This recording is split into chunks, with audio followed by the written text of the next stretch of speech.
Well, good afternoon, everyone. My name is Portia Kibble-Smith, and I am responsible for the DE&I at Karat. And welcome to our 2021 Pride edition of Real Talk, Diversity, and Tech.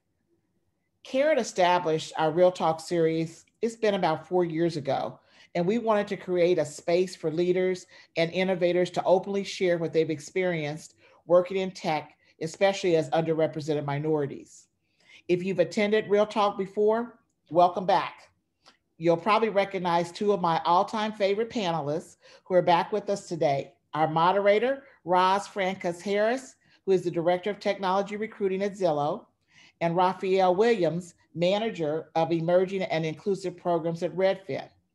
But we also have a new face today, and I am pleased to introduce you to Cha-Cha Figueroa, who is the Chief of Staff for Gusto's Employee Engagement Team. Today is going to be phenomenal. Let me just tell you that first. If you're new to the series, though, welcome for the first time.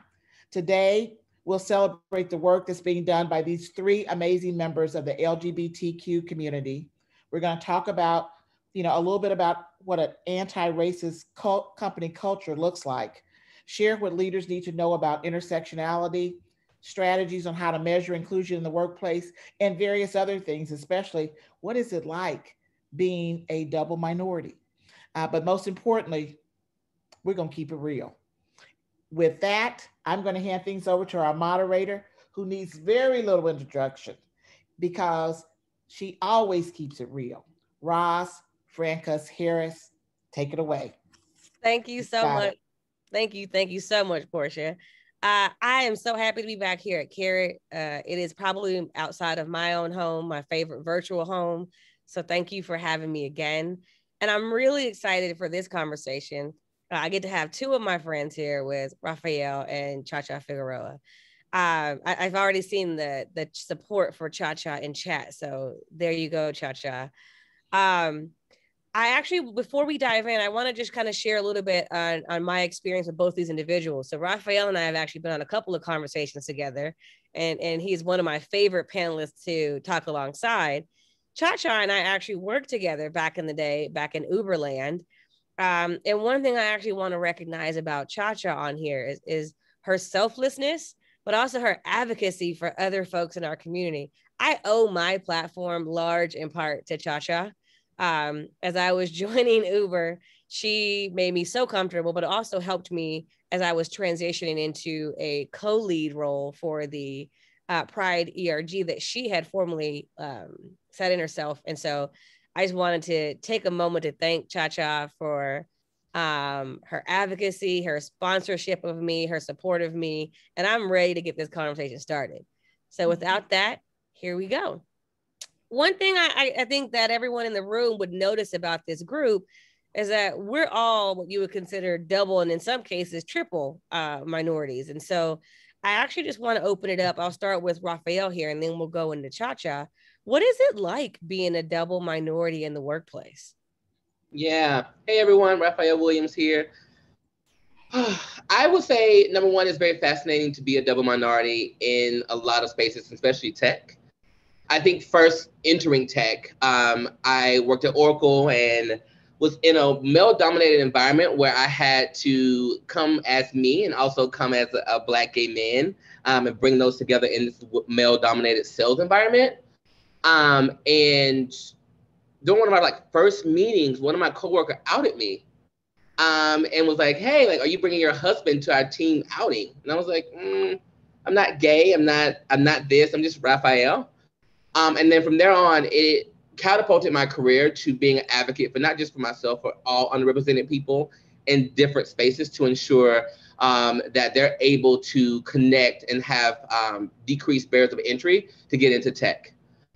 So I would say being a double minority is very tiring because I have to code switch. I had to bring Rafael outside of work and had to code switch to bring Rafael Rafael. With educating our coworkers and our executives on how to actually cultivate an inclusive environment. And sometimes that can be very taxing. And I think Portia always talks about this, but the Black tax that we have to incur as double minorities. So it's fascinating in a lot of regard. Cha-Cha, how about you? How has being a double minority impacted you? You know, I think it's exhausting in a few different ways. One is, you said if you haven't noticed, but that is one thing for me that I get the double-edged sword of people not knowing that I'm Mexican or Latinx in a room. And so I am that person that often is advocating for the people that aren't in there, because I'm for sure going to speak up. I'm willing to risk it in a lot of those situations. However, it's also a really, like Rafael said, sometimes can be a scary and taxing thing, because how much are you willing to put on the line, and when? Do you always want to carry the flag, and which flag are you supposed to carry? I think the code switching that sometimes has to happen to survive. That's why we do it, right? I think that that can be something that is just exhausting in tech. I think the other side of it is there is a huge blue ocean of opportunity. This system wasn't made for us. And so if we want to change it, we have to be a part of it. And so I think figuring out the emotional energy you want to give to those things, and when to say yes, when to tap out, you're constantly thinking about that on top of your day job. That is not what most of us were hired for, was to carry the flags. Oh, I appreciate those answers so much. They definitely hit my soul. And you know, just sharing one thing that I actually encounter quite a bit, I don't know if either of you do, by being a double minority, is when the issue arises and a community that you identify with expect you to lean in more to that issue. Oh, but you show up for pride, you can't show up for this, or you show up for this, you can't show up for that. And so I actually struggle with the other side of that, is when, like to your point, when to lean in, when to lean out, how comfortable can you be? Which actually leads me to another topic that I actually want to chat with you about, and that's the we use unapologetic self, right? Can you be your unapologetic self? And our selves are pretty complicated when you look at all the different intersections of us. And so my question to you then is less about being the double minority, but how unapologetically you can we be in Latin in corporate America as leaders? I'll start with you, Cha-Cha, for that one. You know, it's an interesting one, because I've had many great debates with folks about the bring your whole self to work piece. And I think it's actually one of your leaders at Zillow, Roz Lionel. I listened to him last year describe the fact that he leaves some of his best to dance moves out of church when the music comes on, because it's not the time or place. And so I do think that there's a portion of us that it is respectful for you to respect that I don't want to bring that to work. And to Rafael's earlier point, it's his choice, my choice, when I bring those pieces to work. However, what I do bring to work, I don't expect to have a retaliation or a conversation about it. I expect to just do my best work. I think that brings us to this last year, really, in that, I mean, there's a lot of brown and Black people that are not looking forward to the return to office. I'm not going to say return to work, because we have been working. And if anything, for the first time in a lot of our lives, we are being respected for our work, our impact, not what kind of shoes I have on, or if my jersey and my backwards hat, if you disagree with the team. I'm just coming to work as myself. I'm able to show up. People don't know how short I am, how tall I am. And I love it. I'm able to throw down with my professional side of me more than I think I ever have. However, I do think that coming back to how much are you allowed to bring to work, I do think that it comes back to that, how much are you willing to risk? And I do think that it needs to be more than just the Black and Latinx leaders that are willing to risk something to create that inclusive environment. And so I think it's a tough question, but I think it's a choice. And I think that's one thing that people need to continue to respect, whether folks are LGBTQ, Black, Latinx, it's really their choice how much they bring to the office. I did not imagine I would start a new job in a pandemic and everyone would be in my home. That was never part of the plan ever in my life. Being Latinx, being female, being LGBTQ, I think I was more nervous than ever to jump on Zooms when I started in my first 30 days. I wasn't sure what the environment would be. I'm lucky enough to have landed at Gusto and very quickly realized I can be myself. It is my choice to bring what parts I want to, and it's wholly respected. But I've definitely been in conference rooms at different companies, whether a consultant or a full-time employee, and that is not the same because of the environment that was created by the company. Rafael, I gotta tap into this. Cha-Cha said something that I want to tap into and get your thoughts on, because as we look at the risk associated, right, as being the leaders that we are at the intersections that we are, and this whole return to work that I love how you said we've been working, so it's return to the office. We're at an interesting time because we have what some are calling the Great Resignation. There are companies out there, Zillow being one, I believe Redfin also, that are saying we're going to have a distributed workforce. So being someone that is in the position that you all are in right now, you've got more options than we have more options than ever before. How do you see that impacting you showing up as a leader in the spaces that you are? Oh, so I had to check, just FYI, make sure my boss wasn't on here because I shared it with him. So I wanted to make sure I can really be real. He didn't show up. I think it impacts me a lot, especially starting a new job, coming to Redfin. It has allowed me to be very unapologetic, very loud, very boisterous about ensuring that everything that we do is equitable. From hiring paces to educating hiring managers on how to even come into a meeting to speak to someone. How can I say your name? Can I give you your pronouns? Interviewer training, ensuring that the competencies are equitable. I was hired to really come and build out an emerging talent team that that really wasn't great. And so I'm able to say that it's not great and that it's not nice and that it's not amazing. And I'll tell my managers very frequently. I think we had a one-on-one earlier today. I was like, if you don't like what I'm doing, let me go. Because Facebook is in my inbox, Workday is in my inbox, like all these companies are in my inbox, wanting my talents and my skills to come and help them build out their workforce. And so if you don't want me to be unapologetic to who I am, to educate you all on how to do it correctly, because you haven't been doing it right. So either get out of my way, get in the bus, or get out of my way, because I'm going to run you over to do what I need to do to get these Black and brown students a job. And I've been in workforces where that was frowned upon even by Black leaders in the past. And so I want to make sure I'm doing it right to ensure that we are decreasing the barriers of entry. And I haven't gotten a lot of pushback by being authentic to Rafael, being the bold, unapologetic Black gay man in the room.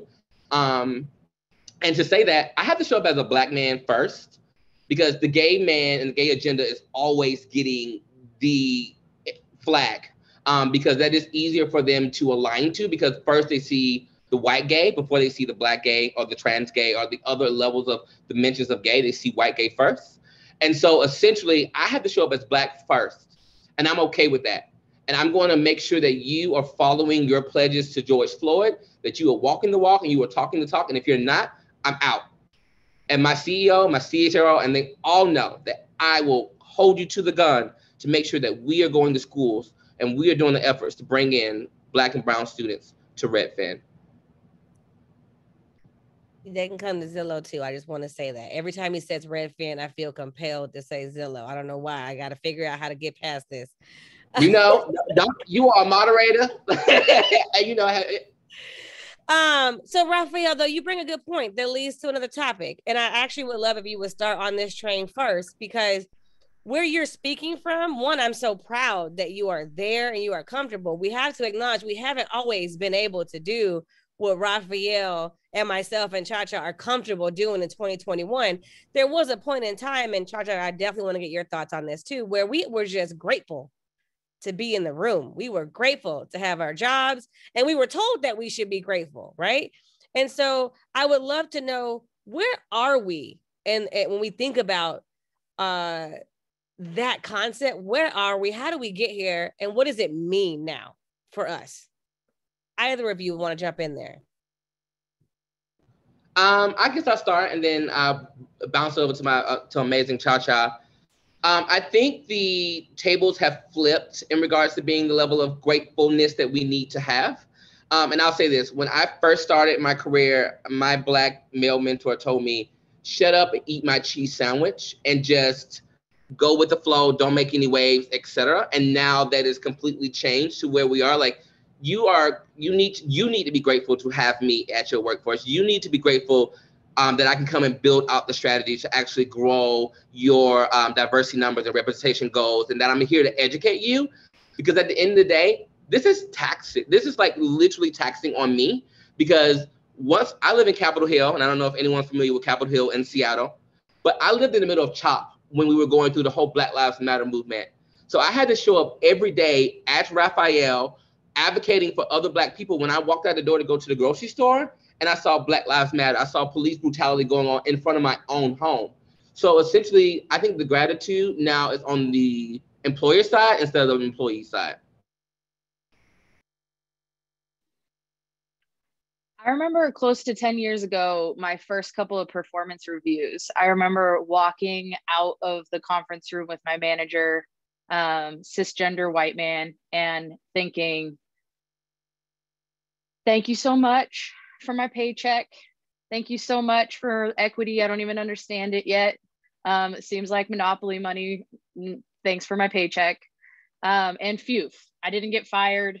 Didn't get fired for being queer, for being Latin, for being loud, for being myself. And I cringe at that version of Cha-Cha now, because when I started talking to other folks, especially cisgender white men that had been in tech for a while, they were playing this whole game of chess I wasn't even taught. And then I would go talk to my Latinx counterparts, because we were starting affinity groups and employee resource groups at the time.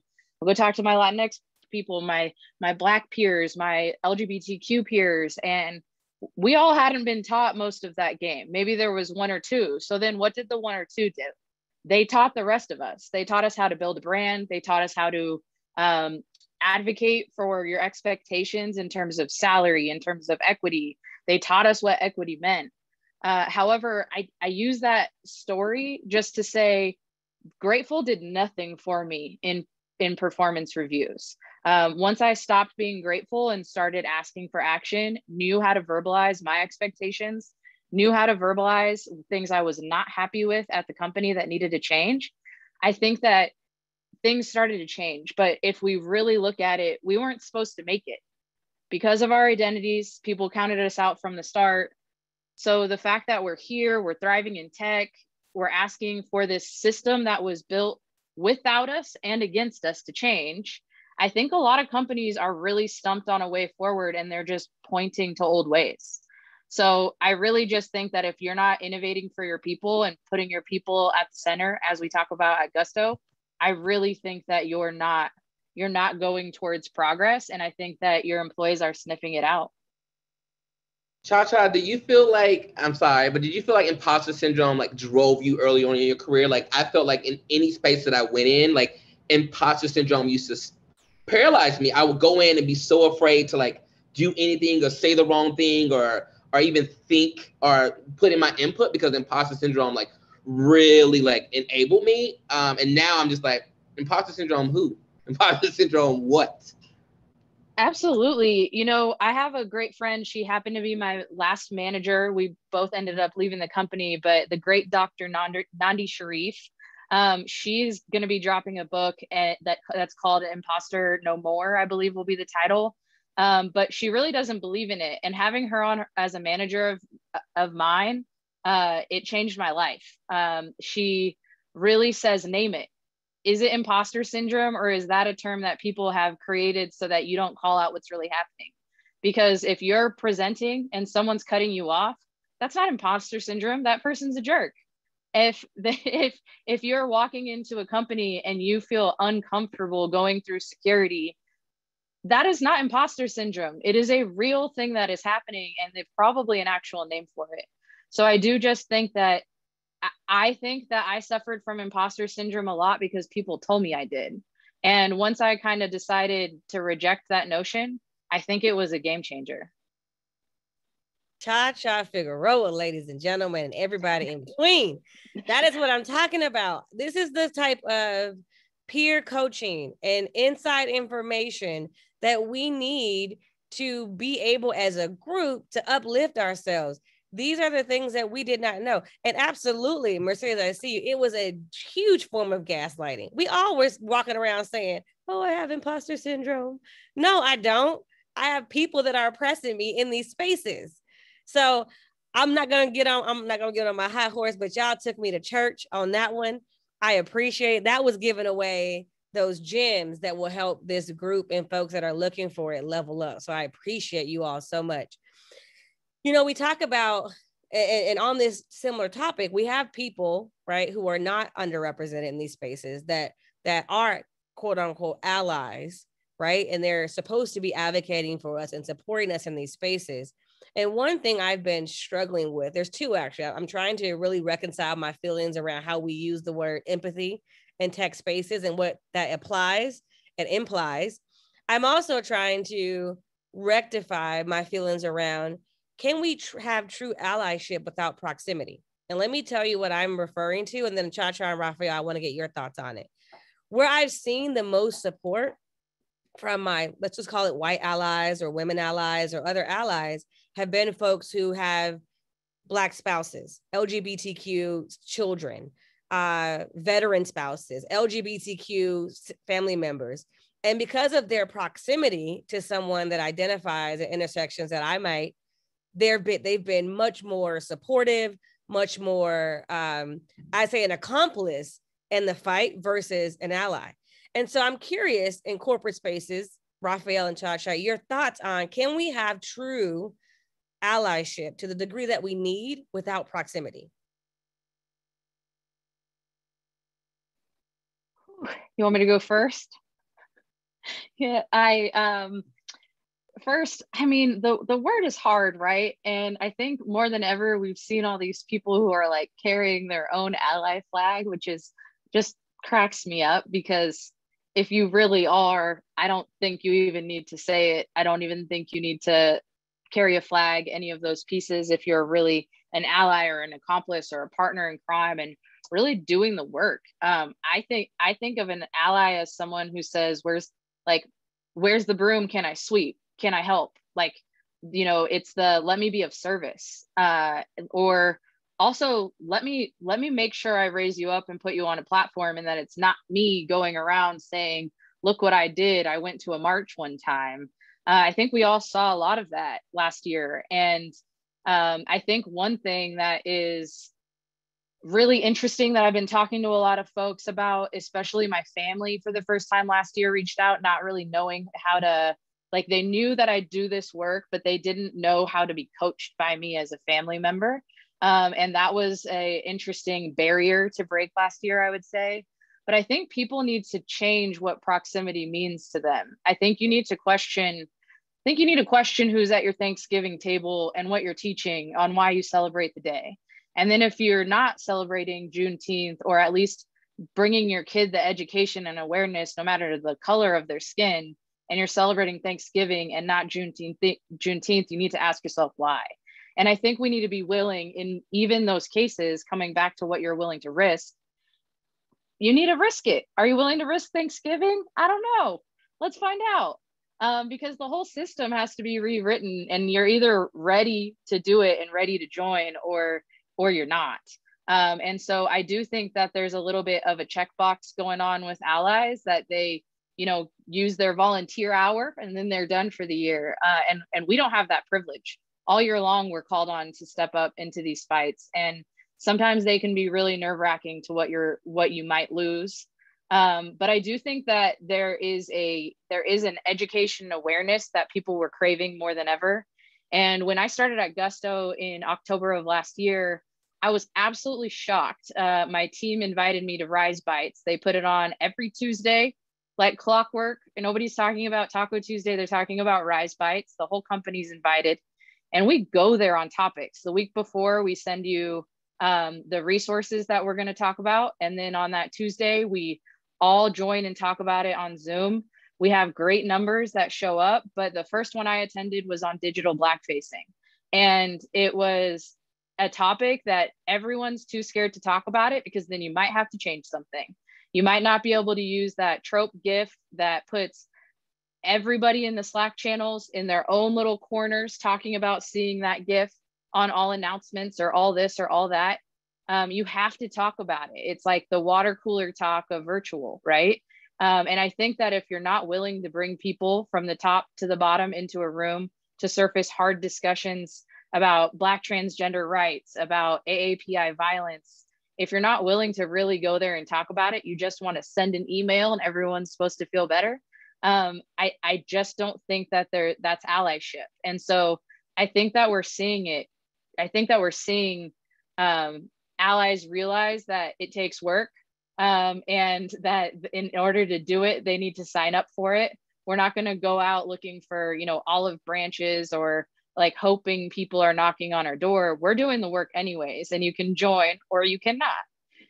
But I don't think that it's a once a year volunteer opportunity. I think you're either for the cause and willing to risk it, or you're not. You got some points on that one? Go ahead. Go for it. Yeah, I got a little bit. I think in regards to the same thing, it's about performative versus active allyship. And so I think about it from my perspective. It's like, I have a lot of friends during this time that like, oh my God, like we understand what you're going through. We understand your struggle. But do you really understand that? So now I got to go out of my way and educate you on my lived experiences. And for you to tell me that my lived experiences is actually not valid, no more friendship, no more being a part of my space. And then you have to come to work and deal with that. And so I think I deal with it differently at work than I do outside of work. Like, if you're very performative outside of work, I will call you out. Like, I will let you know, like, this is a performative action, instead of like, you're trying to be a white savior and you're actually not saving anyone, because you're just trying to do this so you can get your gold star or get your Louis Vuitton bag and then go on about your day. Because at the end of the day, you can turn it off. We can't. So how are you being active? Like, one of my teammates, she's a white woman and she's phenomenal. And she's very active. Like, when I tell you, it's like Black Lives Matter, like, you will have equal pay, you will have recruit, et cetera, et cetera. And I have to tell them, like, sis, you got to like calm down a little bit. Like, stop. Don't beat anybody up today. Like, we get it. Like, we understand. And that she's risking it all to ensure that we have an inclusive environment for anyone. And it's not at the benefit of her, because at the end of the day, it's not going to hurt her if she hire more Blacks or not. Because there's a ton of white women at my company. But she does it because it's the right thing. And so I think that is the level of allyship that we need to get to. And honestly, it muffles me to understand, like, why don't we have equality at the roots of a lot of things in life? I think the system since the 14th Amendment has been altered to oppress us, and not allow us to be our best selves in the world. It's like, ooh, here we are. And so it's just a lot of like performative and active allyship. And one thing I'll touch on that you mentioned was like learning, listening, and understanding real people's lived experience. Mm-hmm. I think that that's so important, but nowhere in there did we say solve. Nowhere in there, coming back to your empathy word, Roz, I feel like so many people are like coming up all sad for other people. And you're like trying to go into a presentation. I don't need your contagious sadness for me. I would like your understanding. I would like your listening, and then I'd love your action. But I'm not saying solve it. And also, if you're going to try to solve it, the system was already created without us in the room. So make sure that you're bringing the right people in there if you are trying to solution. But yeah. I just loved that, Rafael. The lived experiences are so important, and there's people who want to be heard. And so I think that sometimes people just need to be quiet and listen. Save your white tears. That's what I tell them. Oh my goodness. I absolutely love you. You know, what's interesting where this came from too recently. I realized from watching movies, right, where you had an ally or that person, and Hollywood couldn't even get allyship right. So I was like, clearly we don't have a good barometer or a good meter on what it actually means to be an ally. I don't know if any of you are watching this Netflix show called Sweet Tooth. If you haven't seen it, please get on there. It's really good. If you're in the chat, if you've seen Sweet Tooth, just let me know that you've seen this so I can give you this good analogy. But there's actually a scene that should be now, we should cut it and put it into every corporate training on this is not what an ally is, despite you thinking that it is. You know, it's a scene, if you don't know what Sweet Tooth is, it's an old comic book story of the hybrids, people that are born half human, half animal. And the world thinks they caused a virus. That's all I'm gonna give you on that. But there's this particular scene where they take shelter with a woman and her family and their son, and the woman's all about it. Like, oh wow, this is a kid. He also is half human. I like him. He can stay here. But as soon as the going gets tough and her family gets at risk, that moment comes where she's like, oh, but I gotta look out for my son, so you have to go. Sorry. Look, someone's in the chat saying it. And that, for me, I was like, see, that's what we see with today with allyship. When the going gets tough and you are now impacted by what's about to happen, you make a quick choice. And that's not what allyship is. I think Cha-Cha has said it at least 7 times on this call, is, are you willing to risk it all? And that's what we have. And that's what we need more of from our allies, people that are willing to risk it all. Speak up. Speak up. The leveling is wrong on this candidate. We down leveled them. Why was that? Risk it all. Put it out there. Okay. Let me get back to these questions for these amazing panelists. So one thing I want to know about ourselves, and this is like community to community now, is what can we continue to do, Cha-Cha and Rafael, to really empower underrepresented minorities to continue to know their worth and advocate for themselves? I think it's a matter of the educational piece, letting them know that it's okay for you to risk it all, during offer negotiations, when you're at work for promotions. Recently, I was mentoring someone that was even just afraid to tell their boss that they deserved a raise, or advocating for themselves in different spaces. And so I think it's a matter of the educational piece that we have to give our own. I think Cha-Cha talked about it earlier. Like, we have to give our own people. We are so fortunate to have our places at the table, which I don't know who table we're sitting at, but we're at the table. So now we can take what we've learned and throw it back and be able to educate them on how to do it right, on how to advocate for themselves, how to have those tough conversations, how to say, okay, well, I'm sorry, you're paying me $20,000 less. I need this. Or I'm going to go apply for this job that I'm not even qualified for. Because I hate to say it, and I'm going to say it, any job applicant that's a white male is probably 60% qualified for their job. Us as a community, we feel like we had to be 150% qualified for a job before we even apply for it. And so I think that we need to change that mindset and move beyond that.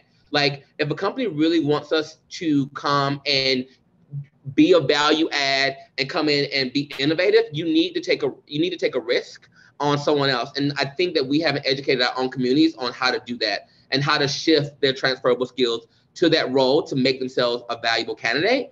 And so I myself am going to do that continuously. It's tiring. Like, I'm working 60 hours a week, but with Portia, with other people, I make sure that I go out and educate them on what needs to be done and what you need to say in order to get yourself into these rooms. Yeah, I couldn't agree more. I think that a lot of affinity groups at companies or employee resource groups, they start out as usually community, connectedness, food and fun, as I say. And I'm here for it. Like, if the company's paying for some food and some different things, that's fine. But I do think that perks have changed, right? What people really want out of the dollars has definitely changed. And so I would say that when you give me the opportunity in an affinity group to level other people up, not even of just my own affinity, I'll take it. And so I think that that's an area where we can band together, make those free dollars that companies are giving us, make it not only internal, make it external also, invite other affinity groups, other folks to come get educated, especially folks who might be the only one at their company, the only transgender person, the only Mexican person. They need space, they need networking, they need community, and they need to be leveled up. And I think of it as all of our jobs to do that. And so I think that when we have the free time on a Friday or once a month, once every year, especially if you're a leader or an executive, I do think that it's not the time to take your foot off the gas and say, I made it. It's a time for you to keep your foot on the gas and bring other people along with you and say, how can we make it? I think that it's one of those things that we keep cheering for little tiny wins here and there at different companies, different places. But even when I think about D&I across tech, I want us all to raise the bar. I don't want it. I'm done reading the stories. I want everyone to do better. And I just don't think it happens without education and awareness. And coming back to even the performance review anecdote, we need to make sure that we're teaching people how to advocate for themselves. And we need to talk about money because we know everybody else is. And so I think that when we teach people how the dollar works and how it works within your own company, how the system is and how you need to advocate for yourself within the system, I think that it pays dividends quite literally. Ooh, I love it. Thank you, Cha-Cha. I feel like that was actually a nice reminder for me. I definitely try to continue to do that work, especially when it comes to money, right? Because money is something that we have not had the tools always to play those offer negotiation games. And as a talent acquisition leader, I try my best to always say, hey, no, ask for this. Here's some resources to show you what people in your role at your level in these companies are actively making today. You are underpaid, my friend. Let's ask for some more, right? So I definitely appreciate that. On that same note, it's Pride Month. And so we talk about continuing to level ourselves up, but even when we look in our community, LGBTQ, let's go to that T a little bit, because that T in our community, and for those of you that don't know what I'm referring to, I'm using a little bit of like edgy slang for my community, but our transgender brothers and sisters are not represented, definitely not paid fair. They're literally dying, and we're not talking about it. And so for Rafael and Cha-Cha, if your companies are doing anything, I would love to hear about that. But more specifically, if you have advice for all of us listening, especially those of us that are in decision-making roles, how we can help bring our trans brothers and sisters along, what we need to be doing for that community and stop being bystanders. I'd love to hear your thoughts on that. I'll jump in here. I'll start with coming back to one thing I had said earlier is I do think that as starting blocks, we do have to acknowledge and respect that the way people choose to find worth at work looks different. And being known for being queer isn't a trophy everyone always wants on their desk or in their Zoom background. And so giving people who are striving to be known for their work rather than the ways that they identify, I think it's okay. And so I do think we have to acknowledge that there are some folks who don't want to be known as the trans leader within the company or the trans person on a engineering team or people team. They want to be known as the project manager or the full stack engineer that's throwing down to create something that never existed first. A lot of people want to be known for that first. And so I think there's a respect there. But I also think if your company is not talking about trans people, then they are not seeing the US demographic and they are not seeing the people who want jobs. I don't think they're really even seeing it at all. And it's a blind spot. And I think that we're way past gender neutral bathroom signs. I mean, I don't even know what to say to that one. Like, congratulations, participation trophy. You're now in the race, but you're still at the start. And so I do think that there's a lot of work to do in terms of having conversations. There's a very clear trend that women are having a harder time in the workplace than men. Women of color are having a harder time in the workplace than white women. And then Black women are having the hardest experience overall. But if you go look at stats in the workplace, it stops there. It never goes into transgender women. It doesn't go into transgender Black women. It doesn't even include LGBTQ or veterans or the splices that make us human. And so I do think that there is work to be done in terms of the conversations that we're having externally. Media needs to do better. Companies need to do better in talking about these things. But I also think that you've got to bring it into conversations. So coming back to that weekly group session that we have, Rise Bites, where the company's invited, we have heard the death stats at least every 2 months for Black transgender people. And I think that if your company is not talking about that and they're only talking about AAPI or Black Lives Matters or specific movements within the Latin community, and they need to be talking about it all. Nobody gets a trophy for saying one thing one time last year. There needs to be action behind it. There needs to be conversation, and we need to be discussing it. And so I do think, though, that if we don't work on all of those things simultaneously, the T is going to continue to be left behind.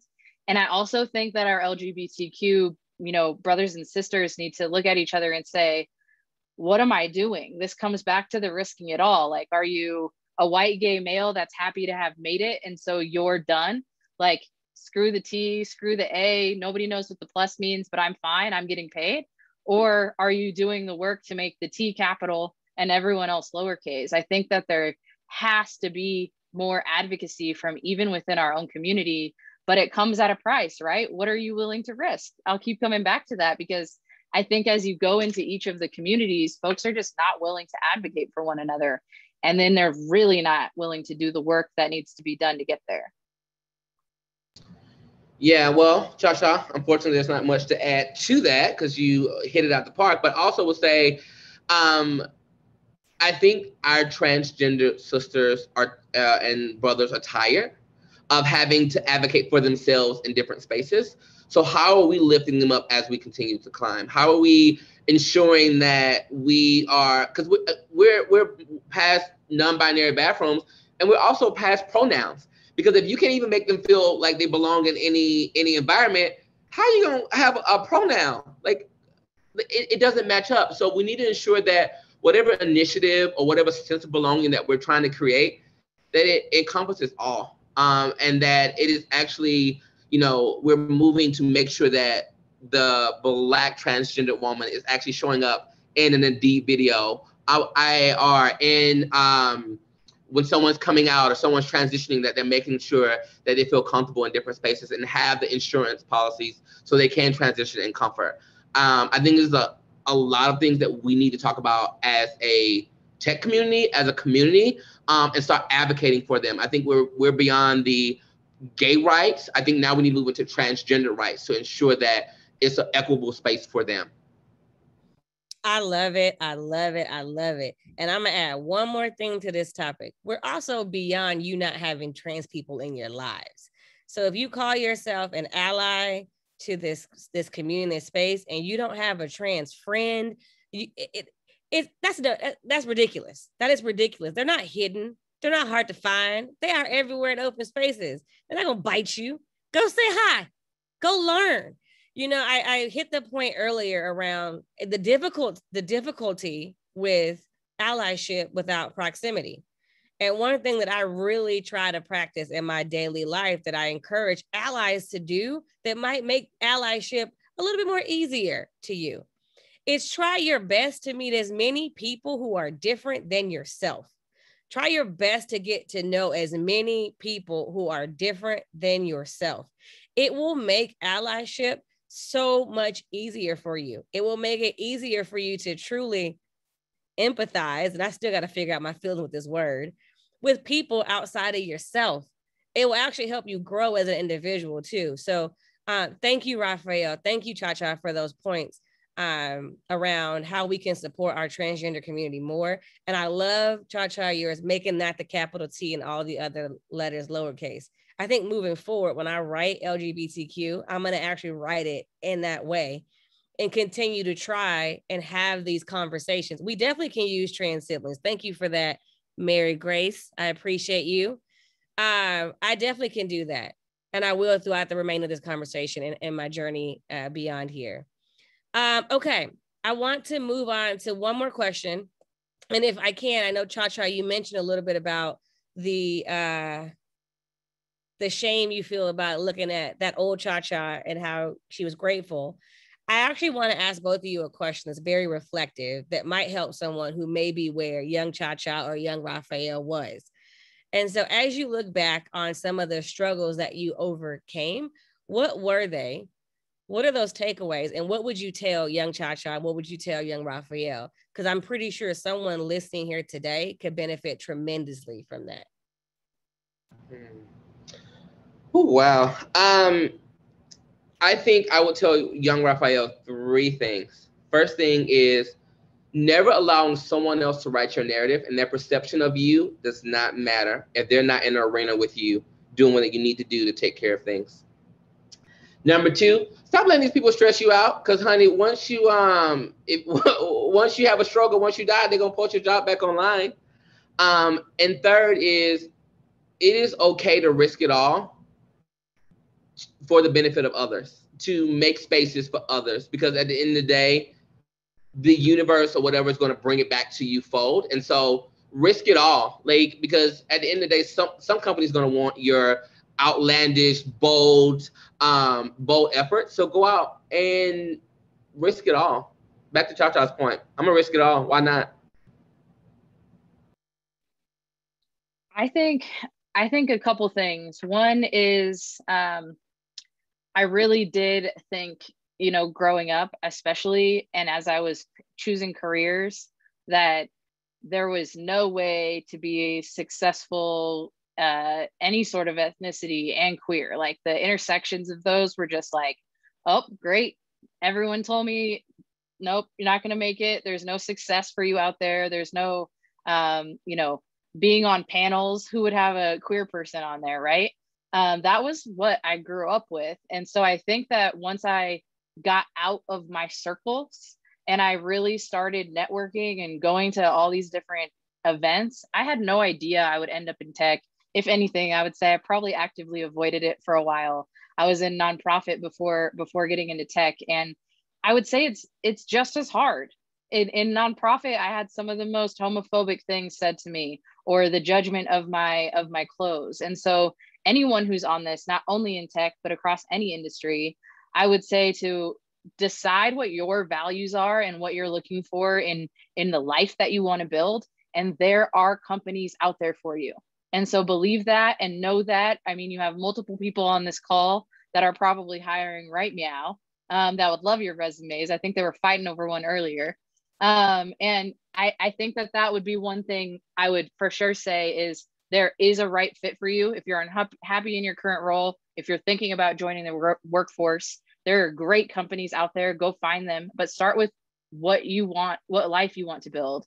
And then the second thing I would say is find your people at work. It will save your life. It'll build your life. I feel like I'm an auntie to so many little babies that are just community and family and chosen family that I built even from work or networking events or pride work events. You have to find your family out there, because when the going gets tough, you're gonna need folks, and also they're gonna know you're gonna be there for them, and that's within your own company and outside of it. It's definitely helpful. And then the very last thing I'll say is make sure that you're building your own brand. So I always talk to people about your 4 one-on-ones. If you get 4 one-on-ones in a month, make sure that at some point, for sure, be calling out problems, pointing out problems, letting people know that they need to solve it. If you're not willing to, if you don't have the time and capacity, you don't have to be the one solving it.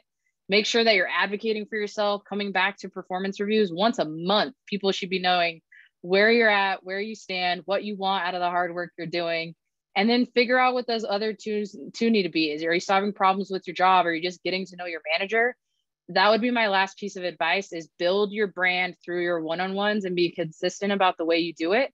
It'll also be really balancing for the way that you're able to live and work, is knowing that you're really handling those in a way you're proud of. I love it.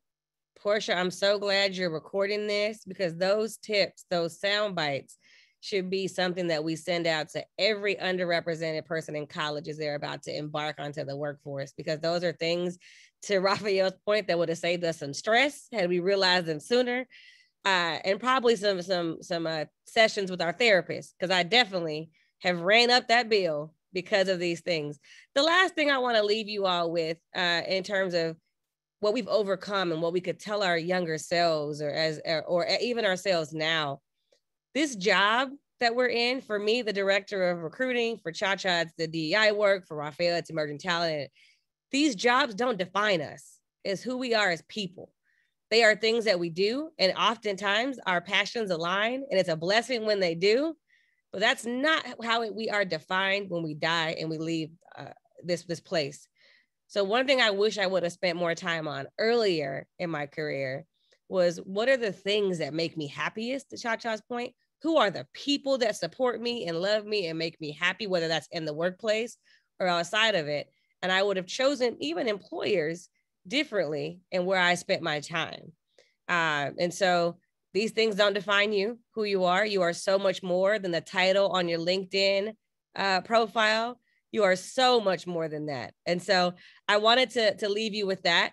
Cha-Cha, I'm going to open it up now for Cha-Cha and Rafael. The last takeaways you want to leave this audience with today. This Karat family is one that is near and dear to my heart. So if this was your last time with this Karat family, Rafael, what would you want to say to them on this topic? Ooh, I guess I would say I'm hiring. So DM me on LinkedIn for sure. I want to drop that nugget just before you get there, Ross. And secondly, I want to leave you with this nugget. Be openly Black, openly Latinx, openly authentic, and openly gay, because this is your time to be you and love you in all spaces. And so go and thrive in where you are appreciated, and where you're not, hop back out here in this job market and find you a job where you are appreciated and where someone does want to go and build your brand, to Cha-Cha's point, where someone wants to actually help you go and bring other people and to have a seat at the table. I think that's what I will leave everyone with. I think if I left us with anything, +1 to everything Rafael said, I think that there's work to be done, and I don't think it's time to rest. I think that if we truly want the systems to change, that we want and need to be a part of the conversation. There's no way I'm having cisgender white men from the 1800s build my business again. It's just not going to happen. And so I think that figure out in which way you get involved. What's your personality? It doesn't need to be speaking publicly. There's silent, hard work to be done behind the scenes for a lot of different groups, a lot of different companies. Also, tell people to go pick up a broom. If there's work that you don't want to do and it's someone's job to be doing it and they're not, you need to make sure that you are vocalizing that and that you're willing to risk it, or that you're holding other people accountable to get that work done. And so I think that that's would be my takeaway here, is that we can't just point at the problems. Raz and I talk about that a lot. There's a lot of problem pointers out there, but there's got to be solutions, and we also need to want to be a part of those solutions and building what the new systems are. So get involved, and if you don't know how, I'm sure a lot of us on this call, feel free to reach out and we can help. Cha-Cha, Rafael, you are amazing guests. Thank you for your time. I love you all. I'm going to turn it back over to Portia and the Karat team. Thank you so much for having me again. I love you all. All right. Well, I can't thank all three of you enough for bringing it this afternoon. I just felt like this is one of the best real talks we've actually had. And I wish more people could have heard us. So I know we're recording it, so we're going to be able to share with others. But I think this was a phenomenal conversation that many employers needed a seat at the table to actually hear what it's like, especially whether it's an ally like myself or it's someone in the LGBTQ plus community speaking out, because we have to, we've got to be a part of the solution. If not, we're part of the problem. So people, I don't care where you are, you need to take a stand. So you're either for us or you're not for us. Move out the way, like Rafael said, before we run you over, okay? because we're here to stay. Nothing about this is going away. If nothing else, I hope it encourages other people to bring your authentic selves to work, and for employers and other colleagues to accept the people as they are, because that's what it's really all about, and moving the needle. And we've got to do that. And I hope that Karat can continue to have more real talk conversations like this, because it happens to be near and dear to my heart. And I know that people want to hear the truth. they want to hear the real talk. And I believe this afternoon we brought real talk from Kansas City to Denver to LA to Seattle, from New York. I see a girlfriend of mine in DC on here as well. Atlanta, my cousin's on. So certainly there are a lot of people out there who need to hear what this is all about. Thank you. Continue to celebrate Pride. We have more days left, and we need to celebrate Pride all year long. It doesn't need to be just in June. It needs to be all year long. So continue to do your best. And if not, like Rafael said, move out the way, because the rest of us are coming through. Again, Roz is phenomenal. Cha-Cha, Rafael, all three of you were fantastic. And I thank all the attendees for coming this afternoon and sharing your time with us. I hope you learned something. All right. Thank you so much. Peace.